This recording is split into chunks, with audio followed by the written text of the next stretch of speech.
જય માતાજી, જય સાળંગપુર દાદા, જય શ્રી કૃષ્ણ અને ઓમ નમો શિવાય. કેમ છો બધા? તમને મારી ઓમ ભક્તિ કીર્તન ચેનલ ઉપર સ્વાગત છે.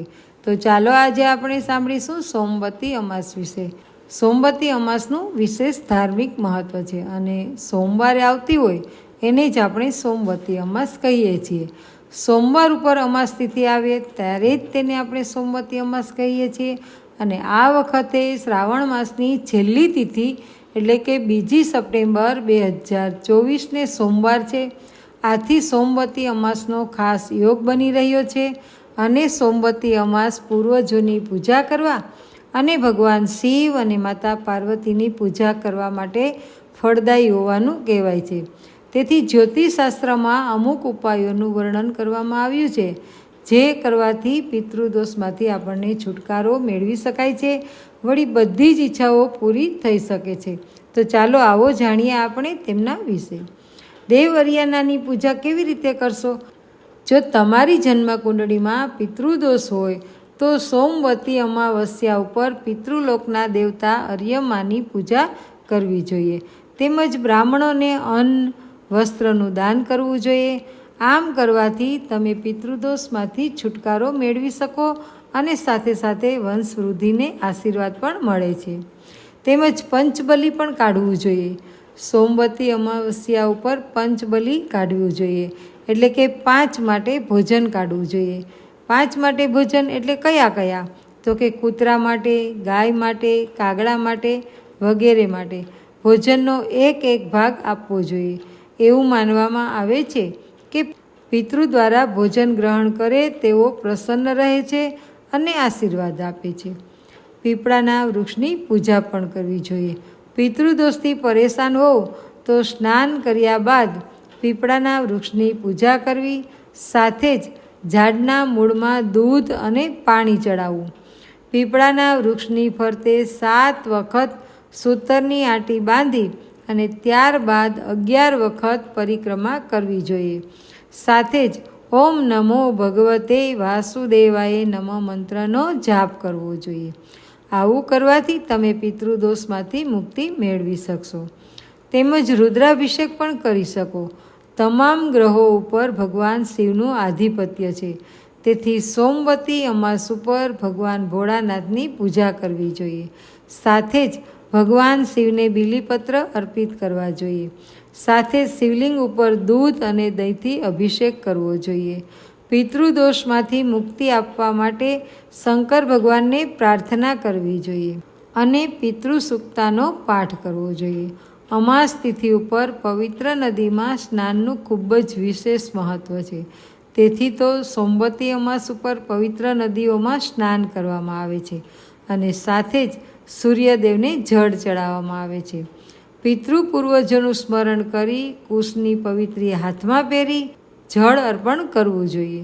શક્ય હોય તો પિતૃસૂક્તનો પાઠ પણ કરવો જોઈએ. આમ કરવાથી પિતૃદેવ પ્રસન્ન થાય છે અને આશીર્વાદ આપે છે, જેનાથી તમારા જીવનમાં સુખ અને સમૃદ્ધિ રહે છે. સોમવતી અમાસે તમે આટલું તો જરૂર કરજો અને જાણી લઈએ આપણે તેમના વ્રતની વિધિ. સોમવતી અમાસના દિવસે ભગવાન શિવ અને માતા પાર્વતીની પૂજા કરવાની અને ઉપવાસ કરવાની પરંપરા છે. સનાતન પરંપરામાં અમાસ તિથિનું ખૂબ જ મહત્ત્વ છે. તેમાં પણ જો આ તિથિ સોમવાર કે શનિવારે આવે તો તેનું મહત્ત્વ ઘણું બધું વધી જાય છે. જ્યારે કોઈ પણ મહિનાની અમાસ સોમવારે આવે ત્યારે તેને સોમવતી અમાસ કહેવાય છે. આ વખતે ભાદ્રપદ મહિનાની અમાસ સોમવતી અમાસ છે, જે 2024 અને 2 તારીખે 2 સપ્ટેમ્બરે આવે છે. તેમજ સોમવતી અમાસની તારીખ 2 સપ્ટેમ્બરના રોજ સવારે 5 અને 21થી 3 સપ્ટેમ્બરના રોજ સવારે 7 અને 24 સુધી છે. જ્યોતિષીઓમાં આ દિવસને લઈને ઘણા બધા નિયમો બનાવવામાં આવ્યા છે.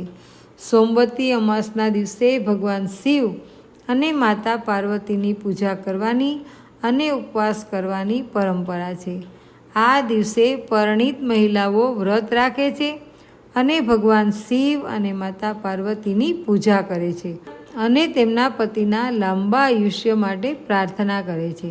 તે સિવાય પૌરાણિક માન્યતાઓ અનુસાર પૂર્વજોને પ્રસન્ન કરવા અને તેમના આશીર્વાદ મેળવવા માટે અમાસની તિથિએ સ્નાન કરવું અને દાનનું કાર્ય કરવું જોઈએ. વર્ષમાં 12 અમાસ ઉજવવામાં આવે છે, જેમાંથી ભાદ્રપદ મહિનાની અમાસ તિથિ સૌથી વિશેષ માનવામાં આવે છે. અને આ સોમવતી અમાસને દિવસે શુભ યોગ પણ રચાઈ રહ્યા છે. જ્યોતિષીઓના મત અનુસાર સોમવતી અમાસનો શિવ યોગ સવારથી સાંજના 6:20 સુધી રહેશે. એ જ સમયે સિદ્ધ યોગ સાંજે 6:20થી મધ્યરાત્રિ સુધી ચાલશે. આ બંને યોગ ખૂબ જ શુભ માનવામાં આવે છે.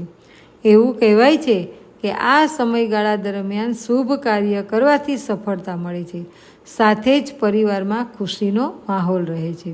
સોમવતી અમાસનું પૂજન અને વિધિ કેવી રીતે કરવી?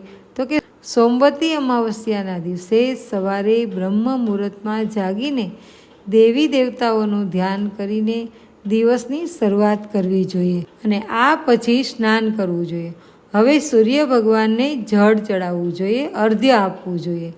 આ પછી ભગવાન શિવ અને માતા પાર્વતીની પૂજા કરવી જોઈએ. શાસ્ત્રો અનુસાર આ દિવસે પિતૃઓને પ્રસન્ન કરવા માટે થઈને પીપળના વૃક્ષને સ્પર્શ કરીને પૂજા કરવામાં આવે છે.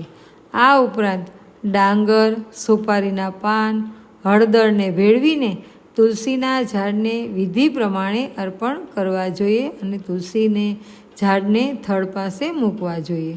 સોમવતી અમાસ ઉપર તમે આ ઉપાય કરો તો જરૂર સફળતા મળે. સોમવતી અમાવસના દિવસે ભગવાન શંકર અને માતા પાર્વતીની પૂજા કરવાની તો પરંપરા છે જ. કહેવાય છે કે આ તિથિએ પીપળના ઝાડની 108 વાર પ્રદક્ષિણા કરવી જોઈએ. પરિક્રમા દરમિયાન પીપળના ઝાડ ઉપર રક્ષાસૂત્ર પણ બાંધી શકાય છે. એવું માનવામાં આવે છે કે આનાથી અખંડ સૌભાગ્ય પ્રાપ્ત થાય છે, તેમજ વિવાહિત જીવન સુખી રહે છે. સોમવતી અમાસે શું કરવું અને શું ન કરવું? તમારા પૂર્વજોને ભોજન, પાણી અને અન્ય વસ્તુઓ અર્પણ કરવા. માંસાહાર ખોરાક કે આલ્કોહોલનું સેવન ન કરવું. શાસ્ત્ર વાંચવા.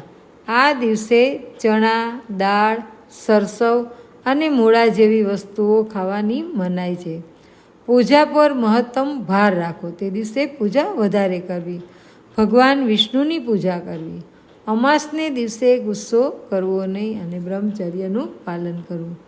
તો તમને આ સોમવતી અમાસ શ્રાવણ મહિનાની છે, ભાદરવી અમાસ પણ કહેવાય છે. તો તમને આ વિડીયો જો પસંદ આવ્યો હોય તો વિડીયોને લાઈક કરજો, શેર કરજો અને મારી ચેનલ ઉપર જો પહેલી જ વાર જોઈ રહ્યા હોય તો ચેનલને સબસ્ક્રાઈબ કરી દેજો અને બેલ આઇકનનું બટન તો જરૂરથી દબાવશો. ફરી મળીશું નવા વિડીયો સાથે. ત્યાં સુધી બધાને જય શંકર ભગવાન ને જય મા પાર્વતી. ઓમ નમો શિવાય.